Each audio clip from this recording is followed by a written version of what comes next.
Love this podcast? Support this show through the Acast supporter feature. It's up to you how much you give, and there's no regular commitment. Just hit the link in the show description to support now. These marriages are not perfect, but all in all, they seem to work. Marriage is an institution for grown-ups. It's like a love-hate relationship. There are no bosses in a modern marriage. He knows he's lucky to have a wife. Morning, everybody. Welcome to episode 49. I wish it had been 50 today. Because today is International Podcast Day. Is it really? Yeah, it is. And it's the last day of September. It's also Expo 2020 opening. Yeah, kicking off, so that's going into overdrive today. We have been back in Dubai for about 36 hours. Yep. And we're sat in the garden. It's 40 degrees. No joke. 40 degrees. We're sat in the shade. I wanted to record outside so you could hear the birds and stuff, and somebody playing a kazoo down the road, but it sounds right. And just do a little catch up, because we were doing these daily, and then obviously travel and things got in the way. Some people, believe it or not, have missed the podcast. It's nice, isn't it? Well, we've got to get back into doing them regularly. We might not do it. I don't know if life's going to be interesting enough to do them daily. Yeah. So, yeah, here we are. We've got Charlie, the Frenchie, sat with us. Now you're getting him excited just mentioning his name. Yeah. He's so stupid. I've just kind of side-footed him over to that other sofa, and now you've brought him across. So, let's rewind. The last time we recorded was the evening before we were leaving the cottage. Yeah. Which now feels like a million years and a million miles away. So we got up that morning. I didn't sleep too well at all the night before. No. I think when you know you've got to do something, you never sleep right, do you? Yeah. And I think I want to talk about things mentally, my mental state of mind. I always get really depressed when we come back from a trip, because I enjoy... You love the temperature, for one, in England. Yeah. And you know what I like, and people who know us know this about us already, we're quite isolated as a family,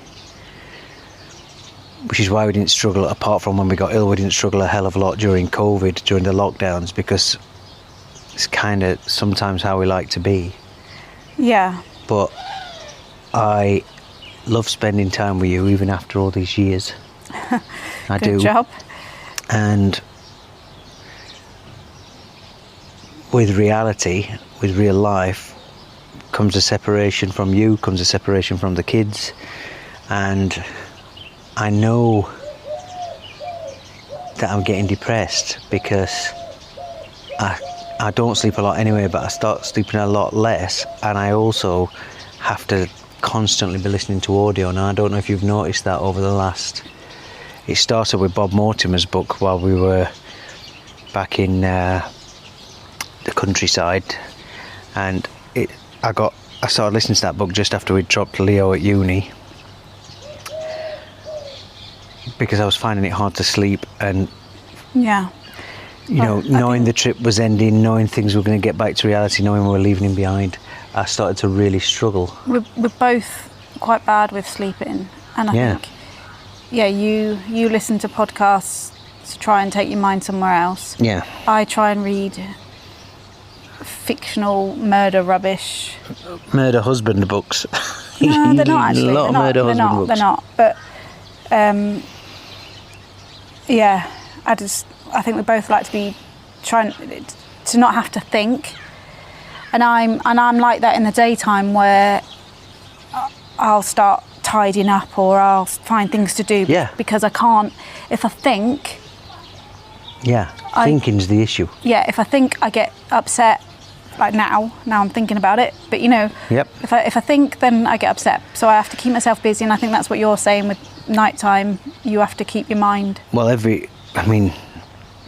all the time since we've been back, but also, you know, as I said, that last week, I think, when it started becoming reality and time started running out. So, yeah, it was a rough night, that last night in the cottage. And we needed to be up early to get away. Little did I know. We gave the place a good going over, a good tidy. We did the million different bins. I think I finally got the hang of them. Yeah. I messaged the owners. They'd left an emergency number. Yeah. And I just sent a message saying, look, we've loved it. It's been a difficult time because of what we've done. It's just a courtesy message. And they did eventually message back. And they were thankful for how we'd left the cottage, which is nice. Because I imagine some people don't leave stuff like that. Yeah. Literally, there was nothing we could fault about that cottage. My only thing was there was no hairdryer to do my fringe. But other than that, it was... Yeah, for me, it was just there was one shower's worth of hot water. Yes. So if you got that shower, tremendous. Yeah. But if you didn't, you were waiting a while. But on the whole, I'd still give it a 10 out of 10. And I would stay back there in a second. It's one of the best places we've ever stayed. And she sent you a nice message because you explained why we'd been there, you know. Yeah. Taking us on to uni. And then she replied and said, that's lovely to hear. We took our babies back to that cottage. Yeah, the girls had been born. And my first thought was, oh my gosh, if they took their babies back there, what house are they living in now? Yeah, who knows? If that's their second house. Yeah. So, didn't have a lot of time in the morning. Obviously, we'd recorded the podcast the night before for that morning. It was raining, and it was the first time, I know we've had a little bit of rain through this holiday, but not a lot. And it was the first time we woke up to a proper chucking it down, grey, you know, probably stereotypical England September. Was crying that we were leaving. Felt like that. It felt like it was. We had to do the stop off quickly so I could get honeys. Yeah, we got in the car. And I find that so odd. I don't think you get the emotional attachment I get to... I remember stupid things about places, you know? And leaving that cottage and driving down the road and passing the bookshop phone box. Yeah. And passing the little old lady with the bent back who put a table outside a cottage every day with little flowers and eggs for sale. All these things I found so difficult. And as... We passed the tree that looked like a rampant rabbit, which we have got a photo. Yeah, if you know, best tree in Britain. And then as soon as we got to the motorway, the M5, I think, is the first one you get on. I just felt that's that. Bye to that little. We didn't talk, did we? Like, sort of kept saying to each other, "Are you all right?" But it's a very quiet drive. So we called to Asda to get Honey a bag of goodies. She's been over here. This is our eldest daughter. She's been over here doing her A-levels. She's had a bit of a hard time of it. And you wanted to stop and get her some goodies from Asda. Already at Asda, the petrol station queues were building. And we'd got a full tank already for the drive. The Sat-Nav on the Skoda Octavia, which has been a great car, but the Sat-Nav's not been great. Yeah, the Sat-Nav, as we started driving east towards Heathrow, the Sat-Nav thought we were driving west. So the map on my dashboard was showing me going through Wales. It was way off, wasn't it? Absolutely miles. I don't understand what was going on with it. So we kind of had to drive with intuition. We're just that's Laura's knocking on the window to shut up Betsy. She's doing her work inside, but she's singing at the top of her voice. Yeah, it actually sounds sweet, but... We might get done for copyright infringements from Bruno Mars's management. So it was a pretty straightforward drive back. Can I just say, the shop thing, I feel like whenever, we've said this before, that whenever we go back we feel like strangers and we feel like aliens when we go in the shop, because we forget that you've got to have your bags. Then you've got the carb machine where you can only, I still don't know, because I thought it was maximum £50. Right. Then somewhere else it was no more than £30.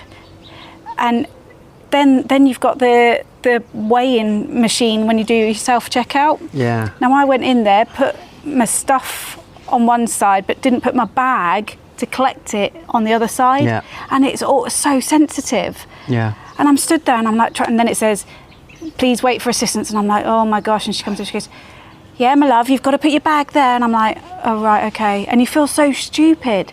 Like, and and that was on the last day, and I felt like I still hadn't sussed out how to use UK shops. Yeah, I totally understand. I got made to feel like an idiot in so many places. Not that it was their fault, but because when it comes to how Britain works these days, I am an idiot. So yeah, we drove back. It was a very quiet drive. The rain passed and we got this these nice clouds, this blue sky, and when the sun reflects off the motorway and you can't see, you get sun blinded. Yeah. It was like that. Yeah. Yeah, straightforward. We hit these, what's this new thing they've got now, like average speed check, where so you can't drive like a lunatic until you see a speed camera, then slow down, because it does your speed over a number of speed cameras. Which you learnt about on day one from my dad. I think you've also got a motorway update from your dad. Yeah, it did. Well, I just heard it on the news, on the travel news on Radio 2, that there were protesters blocking the Heathrow turn-off at the M25, which is exactly where we were going. Right. Now, the last thing we needed was to be late for the flight. Yeah. Again, little did we know. So by the time we got there was no protesters, or we didn't see them. It was all fairly smooth. Fairly smooth. We had to take the car back to Hertz. We'd used about a quarter of a tank of petrol. If that. Getting from Bristol to London. It does well on petrol, this Skoda. Yeah. We went to the nearest petrol station. There was about 12 cars queuing, and before we'd even moved one car forward, a guy came out in a high-vis jacket and just waved his hands and said, no more petrol. Yeah. So we had no choice. We went to another one, but they had diesel only. It's just, yeah. So we took it back to Hertz and thinking, well, surely they'll understand. Yeah. Anyway. Or I thought, max, it's going to be 20 quid, Charged me 60 quid, quarter a tank of petrol. Unbelievable. So we dropped the car off. We got his bags. We got on the little shuttle bus. The man who drove us to the airport was a lovely fella. Yep. Told Betsy to wave to him. London geezer, wasn't he? And we should note at this point that we've still not had the fit to fly results from the PCR test, the fit to fly test. But we had faith. It's all right, because it was 11 a.m. and the flight wasn't until 2 p.m. 2 p.m. and all the other ones we've had done came back within 8 to 10 hours. So I speak to the lady at the Emirates check-in desk. I said, we've checked in online, we've not had it through yet, what do we need to do? And she said, I can't let you through until it comes. I said, fine, we'll just go and sit down here. And there seemed to be a lot of people in the same situation, actually. So we went and sat down, and I'd said to her, look, what time do you close the gate? She said an hour before. So I think it was 1:10 was the cut-off. Yeah. And it's so funny, because we were sat there thinking, right, what do we do? And then I watched this couple who must have got the text, got the email, and they were ran towards. Yeah, just in time. They got on. I was thinking, right, ours is coming now, ours is coming. Anyway, he didn't come. And I said to the lady on the desk, at the Emirates desk, what do I do? And she said, well, you're going to have to phone our office and reservations and get moved on to another flight. And I said, and that just happens automatic? And she said, no, you'll get charged for it. You're rebooking. And I'm thinking, does that mean I'm paying for another full flight? I phoned Emirates, the guy couldn't have been more helpful. He moved us on to the next flight, which was 8 p.m.ish. 8:40. Yeah. It was 8:40. And I'm like, surely the results will be through there. Thanks a lot, no charge, brilliant. Thank the lady on the desk. Now, these girls on these desks, there's some men there as well, but it tends to be women who man the front one. They get treated like crap. I stood and watched how badly they got treated by... Bear in mind, we've missed a flight here. And we just knew it was an accident. We knew it weren't our fault. We knew it definitely weren't Emirates' fault. Yeah. So there's nobody to take it out on. Now, I'm very quick to get in a bad mood sometimes. Just laughed it off. Because I thought, we're here.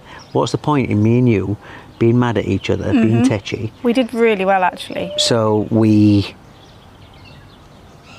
booked onto the next flight and we went and sat in Caffe Nero in the arrivals department, and we sat there for 7 hours.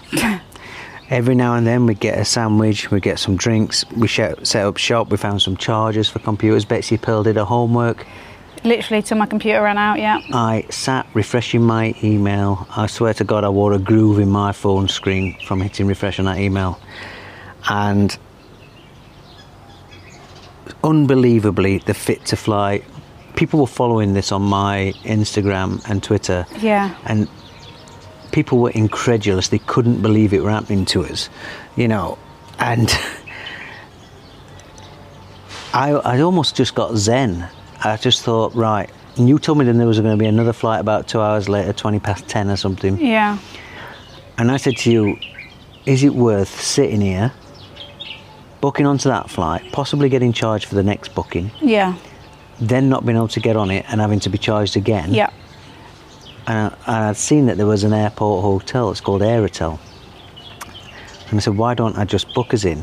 It was 170 quid, 175 quid for a room. Yeah. I said, if it don't come through, instead of trying to get on a flight in 2 hours and probably not getting on it, why don't we just book an hotel room? We'd got the airport grit on us. We'll go and have a shower. I'll get us some pizzas. Yeah. So we kind of said yes to that, but I'm still holding out hope. Yeah. So for the last half an hour, I went back to departures and stood at that Emirates gate. Different girl on the desk this time. And this girl was getting some proper earache. Absolutely nasty pasties coming up to her and taking all their problems out on her. There was one girl who was an absolute... She must have been in her 30s. And Yeah. she was stamping her feet like a little kid. And the reason she was stamping her feet is because she'd turned up with £1,500 worth of excess luggage. Oh my gosh. And they were like, we can't put that much on. There's just no way. And she just Who argued and turns up- argued. We're so funny about our luggage. We're like, Yeah. we're weighing it. We're going, oh gosh, what if Yeah. we don't get on? And we're never over. Never. So Fair play. And if you've got £1,500 to spend on it, fair enough. But, you know, anyway, I watched so many people be horrible to this woman. And she was quite negative to me when I was asking her stuff.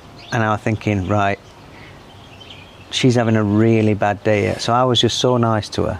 yeah, but that does annoy me a little bit because that's what their job is. Oh, no, but No, I know you people- know it's not the job. It's not the job. It's nobody's job to be abused. No, I don't mean that. I mean, if you're being polite, there's no reason she shouldn't be polite back. But look, I was being polite, but my question was just, she's in the middle of dealing, and she's trying to close the flight because of this excess baggage idiot. She was having to hold the flight open. That was a bigger issue than me saying, do you mind unloading us from this flight, which is what she's got to do before I can get on the next one. Yeah. So, long story long, when I realised we weren't going to make this flight, I phoned Emirates again. I got us unloaded and I said, can I book onto the 9:05 flight the following morning? Yeah. And they were really good about it again. Hats off to Emirates. They didn't charge us. We got put onto that flight. I went and paid for the hotel. We went and got booked in. And we had a decent night. I mean, again... I sat in my pants eating pizza. Cool. I had to do a Domino's delivery to an airport, which is a lot more difficult than you would imagine. Like, the pizza place is right outside the airport, and the driver phones me up and I said, I'm at Terminal 3. And he's like, where's that? I'm like, mate, it's Heathrow Airport. I don't know if we were a brand new driver. So, yeah, we had pizzas in his pants. We got to freshen up, which is nice. And we got up next morning, got to flight, no issues. Oh, well, we wouldn't have made that next flight because the test 10 p.m. one we wouldn't have got on. No. Because the results didn't come back in until about 10 past 10 that night, which is absolutely rubbish. And as I said, if you've listened to our podcast earlier on, we've been getting these PCR test results back within 12 hours. Easy. So, anyway, that's done. We checked in. How much do you hate people in airport queues?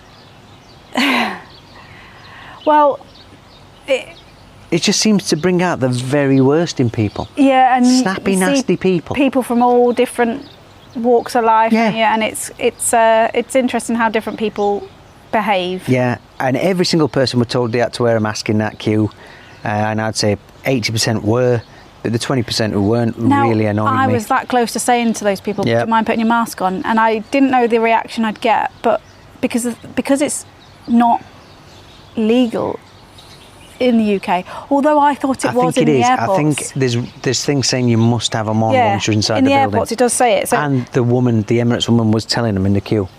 right. But from there to getting on the plane, it was just queue after queue after queue. You have to queue to get your PCR test looked at. You have to queue to put your bags in. You have to queue to that bit where they make you take your belt and your shoes off. You have to queue to take your computer out. And it's just a nightmare. We had a token stop off at Caffe Nero, didn't we? Because they've become our friends, looking after us. And I've got to say, as much as I hate flying, pretty easy flight. It was a decent flight, and we had, luckily, space behind us and space in front of us, which was really nice, until there was the most annoying family. And look, it's not because of kids, because we obviously travel with kids, and I don't mind when kids cry even. Yes, the sound can be annoying, but kids cry. I don't mind it, and I always feel for the parents. I always think, God, they must want this plane to swallow them up, because I know I've been in that position. So I just have the utmost sympathy for parents. And babies and kids, they don't understand why their ears are suddenly hurting, and But this woman, I had seen her in the airport. Go on. And she'd got a little baby who could move around, who could stand up. Yeah. And then is it a toddler the next size up? Yeah. And she had just decided that her husband, by the way, did sweet FA. He's just sat with his eye patches on, his headphones, he's not bothered. And proper 1950s funky hats, husband. Yeah. She had decided, as long as I get on this plane with one child, I'm winning. So she's got the littlest one, who himself was a little tyrant. The toddler one. Up and down the plane. Yeah, but before we got on the plane, he walked out at the check-in desk. He walked out of the airport. He walks into fresh air out of the airport, and she's just screaming his name. He's having none of it. So... Well, the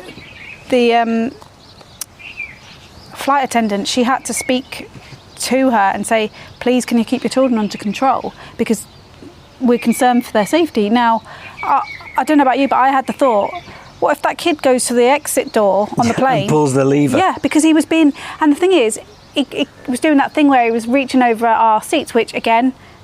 A couple of times I don't mind, but then he was giving him the evil, trying to do the scary no, and face. then after a while he kept doing it. So we were doing the waggy finger and no. And you see, he started copying us, going no. Yeah. So then he was going around to Betsy's buttons, and the button to press to get the attendant across.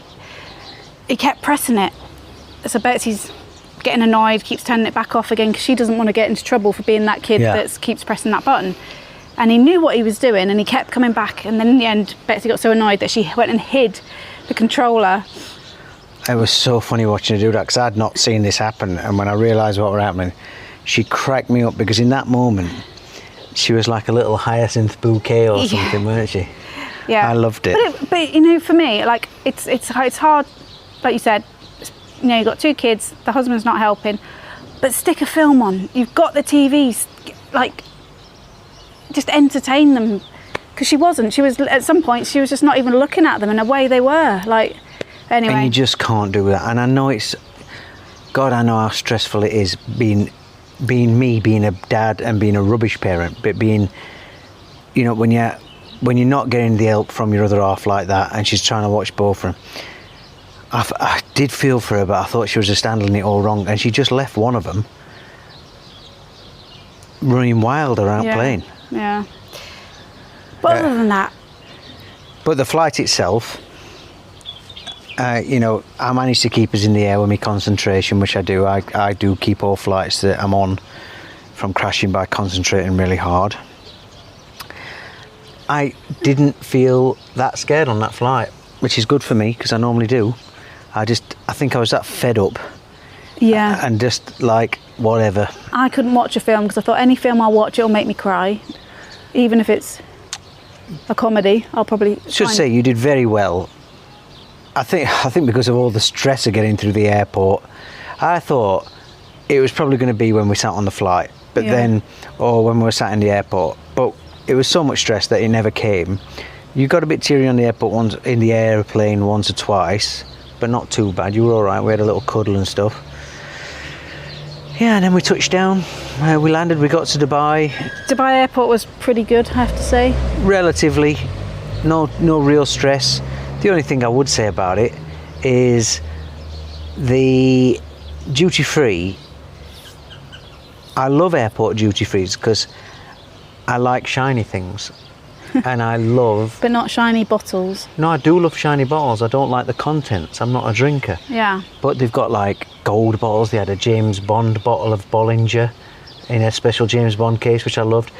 I like the leather carry-on luggage that you can get with the bottles if you buy Chivas Regal, I think it's called. Right. But normally in one of them, you have as much chocolate and treats as you have booze. And the Dubai one, it's just like they've gone, oh, just put a little shelf of chocolate at the end and the rest of it just make it booze, booze, booze, booze, booze. Yeah, there wasn't much of anything else. No, but we got through pretty quick. We got a taxi, we got home. That taxi ride home always feels as long as the flight to me. And we predicted the order of the welcomes. We've got the dog Charlie, the cat a Wimbaway, and Honey, our 16-year-old daughter. Who, when it comes to emotion, I've met more emotional robots. She doesn't, unless it's to do with something that's going through her life, she doesn't show much emotion. No.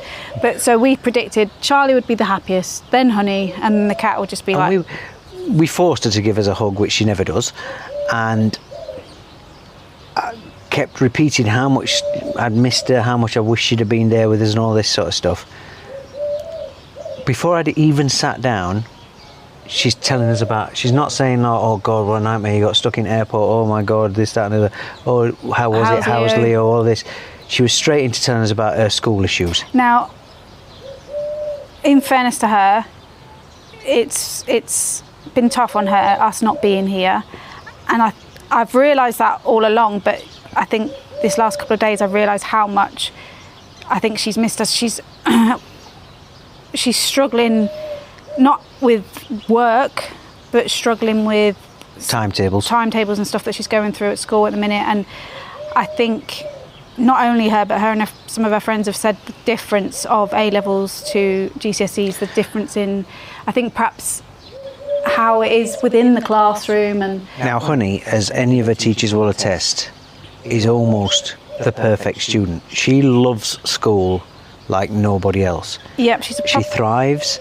She's every teacher's pet. Yeah. And for Honey to be unhappy at school is a real shocker. Now, again, for the last month while we've been in England, whenever we have spoken to her, that's all we've talked about. Yeah. It's not been talking about what we're doing, how's Leo getting on. It's just been me, school, school, school. And it was so funny because she sat with us for about 20 minutes and we're saying about Leo, and every time one of us took a breath she'd go, yeah, so, and anyway, this other thing at school, you know, she just weren't interested. But in a way, it took my mind off because I was dreading, absolutely dreading coming back to this house, which sounds weird because normally that's the good bit of coming back from anywhere is getting back into your own house, back into your own bed, that nice feeling. But this time I just felt really depressed. I had that awful feeling about it. Like, I was dreading going past Leo's bedroom. Well, Honey managed probably a world record of spending 15 minutes with us, and then she'd gone upstairs for something. She'd even come back down to say night. She just went, I'm going to bed. Yeah. And I'm thinking, we've literally just got back. So she disappears into her bedroom, and then we went upstairs, and our bedroom, you have to pass Leo's bedroom, and his door's open, and it's a surefire sign that he's gone because his bedroom's tidy, you know. And you went in and sat on his bed, and I was just like, oh no. Because I felt a real sadness just seeing his room, and I thought, oh no, you're forcing it. Don't force it on yourself. Yeah. You know, and you sat there and you got teary, and I'm like, come on, into bedroom. And since then, his door's been shut. And I actually said to you last night as we went to bed, it's like he's here because his door is always in his bedroom with his door shut. Yeah. And with his door shut, but it's the strangest thing because a few times when I've gone past, I've thought I should just open that door so we get some more natural light in the upstairs hallway. But there's something that stopped me doing it. Yeah, the house feels, like we both said, it doesn't feel like it's our home anymore. Well, you know them sets in cowboy films where it feels like, you know, in old spaghetti westerns where they just build the front of the houses to save on money. Yeah. As we drove back into Arabian Ranches where we live, in the taxi, I think I turned around and said that to you. I'm like, this just don't feel right. And we got into the house, and even though it's all our stuff and everything's in exactly the same place, I felt exactly the same as you. I was like, I feel like I'm on a set. Yeah, nothing. And like, it always takes a little while once you've come back from anywhere to get used to being back home, but it still doesn't. I'm still walking around. I'm really struggling. Feeling like it's not our sofas, it's not our... I can't, you know, I went to the shop with Honey yesterday just to get a few bits in, and she said, oh, which flavour cereal bars shall I get? And I said, oh, Betsy won't eat them, just get the ones that you and I went to say you and Leo like, but obviously that, you know, and I know that's going to happen, you know, and I've had plenty of mums tell me various things, you know, that happen and then reminds them of them, but you know, and then when we were cooking last night, that has been Leo's job, and the fact he wasn't in the kitchen, and he you know, I'm opening the cupboard and seeing his Tabasco sauce that he puts on everything, and you know, like it's such a weird feeling, and you know, like you said, you think he's upstairs and he's going to come down, but he's not. Well, yesterday it was weird because I think we're still on England time a little bit, so we stayed up and I struggled to sleep, and then yesterday morning I realised Honey needed to be took to school, and I don't know how I did it. In fact, I came back and went to bed and we didn't get up till about 11, and when I got up it was almost like I'd had a dream that I'd driven her to school. Yeah. And I can remember, I mean, I've done it again this morning. I don't know how I'm going to get back into this. I just feel, I know I get jet lagged and that, but I feel mega spaced out. My head's in a right mess at the minute. Well, I keep waking up and looking around the room, and it doesn't feel like I'm in Dubai. I keep thinking I'm in England, and then I'm having to like, it's not good. I'm never in a good place when I come back from a long trip like this, and this time feels worse than ever. Hard. This is really hard. So yesterday was a bit of a non-day. Not a lot happened. Honey went to school, she came back, and again, from her coming back and us having some food, it felt like she went to bed almost straight away, and you and I looked at each other and just went, this is it now. Yeah. It's just me and you. I mean, Betsy's Betsy, she's fantastic as always, but it just feels like everything just feels really weird. God, I know we probably sound like we're moaning in this podcast, but as I said at the beginning, I think I'm in a real depression.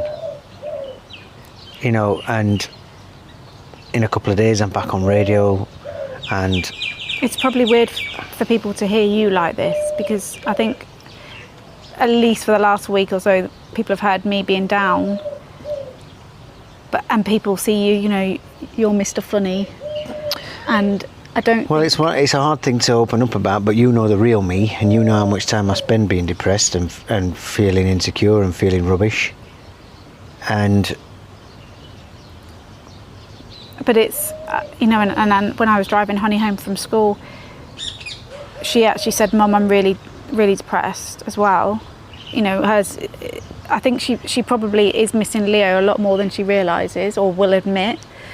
But I don't think she's willing to confront her feelings towards us being away, her feelings towards Leo. I think Honey packages her family away, yeah, and puts everything onto things she can control. Friends and school. Yeah, now, unfortunately, school's not currently going how she wants it to go. And she's in a bad place, and I do feel for her, because if there's one area Honey's life should be going right, it's school, because she tries so hard and puts so much in. So I do feel for her.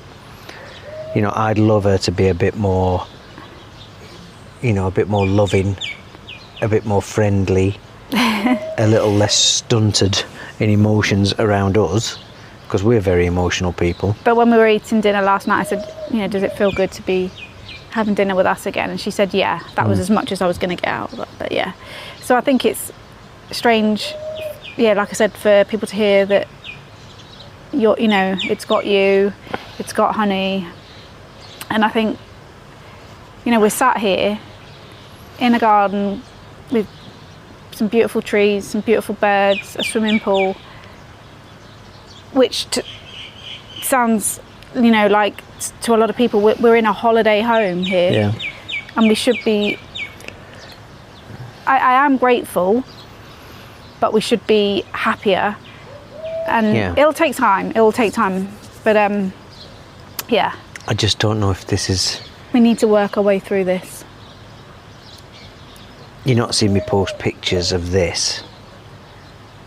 And again, to some people, this would be such a... Having this garden, having the bloody parakeets flying around, the swimming pool there, a lake at the end of the garden, it's really beautiful, and I know we're really privileged, but I just don't think it's me. Whereas waking up and sitting on the toilet and looking out at the misty, rainy, sometimes sunny fields, the dew on the grass, you know, it's just how I was brought up, and I do miss it a heck of a lot. And I think for me, it's not so much where we are, it's right now I feel like we're divided as a family, and like that isn't... I think one thing this does tell me is, in 2 years when we have to do this again with Honey, I don't know how you're going to do this.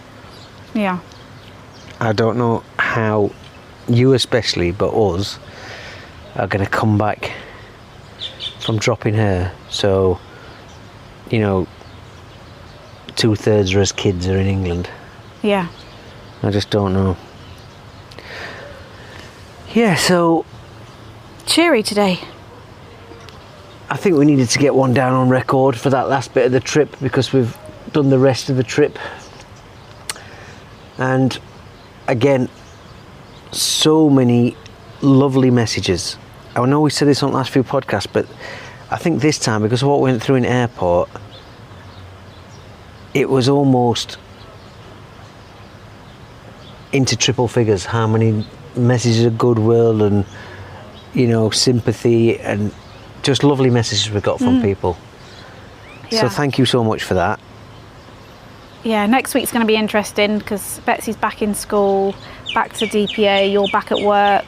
Yeah, and that's going up a gear, because as we said, Expo starts today, and I'm going to be doing broadcasts from the Expo site, which I've not even been to yet. Yeah. And I feel like I've got to go from, I'm not even in first gear, I've got to go from neutral to 6th gear. Yeah. Between Saturday and Sunday, and I just don't know how I'm going to do it. And I'm already panicking about the logistics of everything, of how we're going to pick Yep. one up, how get the other one to somewhere else, blah, blah, blah, blah. Which, again, if you live in Dubai, you'll know that feeling, because normally your children don't go to school near you. So you're having to drive on a motorway to get them to school, to pick them up from school, to take them to clubs. And that busyness is going to start again Sunday. Do you know what I think? What happens with that is, it's almost so busy that whilst these feelings that you and I have got don't go away, and I've had these feelings for years, these feelings don't go away. You just suddenly become so busy. Well, it's like we said at the beginning, you don't have that time to think. Yeah, but that's not a great place to be, is it? Well, no, because then what usually happens when it comes to the weekend, you and I, we might have a row, or we might both just be so meh that we just don't hit want to a do wall, anything, don't we? because we're tired, we're exhausted from the week. And like you said, we've not had time to actually think about what's important. And I know what I want to do. I want to drive down a country lane and look at Fred West's house, or go to Bristol and look at drunk people harassing buskers, or, you know, go and find vegetarian food in Asda that I've not. We've not done the first Zoom call with Leo yet, which I'm both excited and not scared, but nervous about doing, because I want it to go well. I decided I'd wait to see if he texts me. Now, he's awful at texting anyway. I begged him to text you. Yeah. I said, your mum's really emotional. The last words I said to him when I hugged him is, please make sure you message your mum regularly. You know, I almost were going to say, I ran out of time, but I was going to say, I don't care if you message me, right? But you do. Of course I do. And he messaged me yesterday about a film that me and him were going to watch, and hopefully you guys are going to watch it with us. And we'd been waiting for it to come out. It's Free Guy. It's the new Ryan Reynolds film. And he messaged me that him and his flatmates had watched that, and we got into a bit of back and forth about this and that, and we had quite a nice conversation. We had more text conversation in an hour than I think I've had with him in 10 years, and it was nice. And I thought, I hope he keeps that going. Yeah. And I hope, you know, so I asked him a bit about his course and cycling in and one thing and another, but I tried not to be overbearing. And I'm hoping my relationship with him will become, because he said to me, they're giving us this project.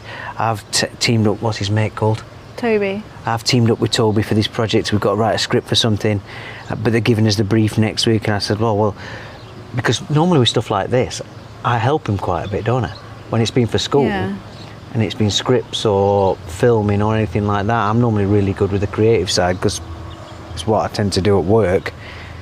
So I'm like, as soon as you know what it is, let me know. And I'm hoping, I don't want to be involved in his work, but that might be a channel that he and I can keep talking, you know, and it'd be good to be there for him. Not for work, but also for when he just needs to chat. Yeah. Because I think the difference between you and I is, you're always going to be the one to tell him to get his hair cut and to tidy his room and to do stuff like that. I tend to be able to hold back on that stuff a bit more than you do, you know. We both worry, but you show that you worry a lot more, but to him that can be a niggle, you know what I mean? Yeah. Well, it's funny, even Honey has asked him to put the location thing on his Snapchat so that she can see where he is, which that tells me even she's worried about him, so, which is nice. But on that subject of Honey, one of us needs to go and pick her up from school. Yeah, and one of us dropped her off this morning. But one of us picked her up yesterday. Yeah, and one of us dropped her off yesterday. We've got an extra child coming as well. Yeah, I think we mentioned this on an earlier podcast. Tonight's the night when Honey goes to the party till 2 a.m. on the Palm Jumeirah or something. Yeah, well, she's been more concerned about what she's wearing for that. Yeah. We gave her some tips on some of the girls were wearing in Bristol. God, if she dresses like one of them, she's not coming back. Right, guys, I promise the next one will try and be a bit more upbeat. Just wanted to fill you in on where we were at getting back. But I do think it's important that we talk about a state of mind. You know, like when we argue, when we're happy, when we make sweet love by the fireside. You're holding on to that, aren't you? We did it. By the way, I bet everybody wants to hear that. Hey. I'm not saying that like, oh, we never do anything like that, and this time we did. We do plenty of that. We do plenty. All right. We are above the often written about average in newspapers. Oh, are we? Oh, yes, we are. For our age. Definitely. For my age, we're way above it. Yeah. So that's not a problem. We'll leave you with that lovely image. And we'll hopefully be back soon. See you next time. Bye. The end.